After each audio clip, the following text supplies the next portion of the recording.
நம்ம நாட்டை பொறுத்த வரைக்கும் இந்த மெடிக்கல் இன்ஃப்ளேஷன் அப்படிங்கிறது ஒரு 14% இருக்குங்க. இன்னைக்கு ஒரு ஆப்ரேஷன் செய்யறதுக்கு 1 லட்சம் ரூபாய் அப்படின்னா அடுத்த வருடம் அதே ஆப்ரேஷனை செய்யறதுக்கு 1,14,000 ரூபாயா ஆயிரலாம். ஸோ இந்த 14% அப்படிங்கிற அளவுக்கு நம்முடைய சேலரி எல்லாமே இன்க்ரீஸ் ஆகுதான்னு பார்த்தா இல்லை. ஏன் செலவுகள் அதிகரிக்கிறது அப்படிங்கிறது நாளுக்கு நாள் டெக்னாலஜி அப்படிங்கிறது அட்வான்ஸ்ட் ஆகிட்டே இருக்குது. அப்போ அந்த டெக்னாலஜிக்கான அந்த இன்ஸ்ட்ருமெண்ட்டை நம்முடைய ஹாஸ்பிட்டல் வாங்கி வைக்கணும். அப்போ அதுக்கான பணம் அவங்களுக்கும் தேவைப்படுது. எகெயின் நமக்கான எக்ஸ்பென்ஸ் அப்படிங்கிறத அதிகரிக்க வைக்கிறது. அடுத்ததாக qualified medical experts who trained in advanced medical technology. அதுதான் இங்கே ரொம்ப அட்வான்ஸ்ட் டெக்னாலஜியில் இருக்கக்கூடிய அந்த மெடிக்கல் எக்ஸ்பர்ட்ஸ் அவங்களும் ரொம்ப பெரிய அளவில் காசு கொடுத்துருப்பாங்க, இல்லை அந்த அட்வான்ஸ் நிலையில் படிப்பதற்காக நிறைய செலவுகள் பண்ணியிருப்பாங்க. கொஞ்சோண்டு எக்ஸ்பர்ட்ஸ் மட்டும்தான் இருப்பாங்க. ஸோ அவங்களுடைய டிமாண்ட்ஸ் அப்படிங்கிறது அதிகரிக்கும்.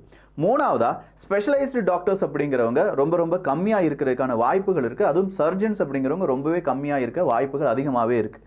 நாலாவதா medical infrastructure to support increase health care.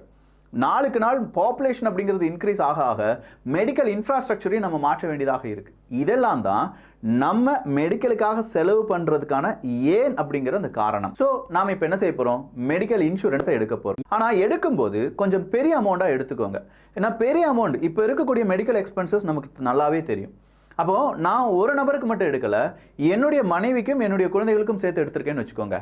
இங்கே போடக்கூடிய இன்சூரன்ஸை சரியாக நம்ம என்ன செய்யணும், மெயின்டைன் பண்ணணும். நம்மளால் இந்த பணம் ஒரு வருடத்திற்கு 15,000 ரூபாய் இதில் போட முடியும் அப்படின்னு சொல்லி போட்டுகிட்டே இருக்கணும். அதை மெயின்டைன் பண்ணணும். வருடத்திற்கு நம்ம இந்த ஹெல்த் இன்சூரன்ஸை சரியாக யூஸ் பண்ணல, சரியாக மீன்ஸ் நமக்கு நோய் வரல, நம்ம போகலைன்னா ஹெல்த் செக்அப் பண்ணிக்கலாம். அது குடும்பத்துக்கு 4 பேருக்கும் சேர்ந்துனா எத்தனை ரூபாய்க்கு ஹெல்த் செக்அப் பண்ணலாம் அப்படிங்கிற அந்த ஒரு க்ளோஸ் இருக்குது. குடும்பத்தில் இருக்கக்கூடிய எல்லாருக்குமே இந்த ஒரு ஹெல்த் இன்சூரன்ஸ் வச்சு நான் என்னால் என்ன செய்ய முடியும், ஒட்டுமொத்தமாக அவங்கள பாதுகாக்க முடியும்.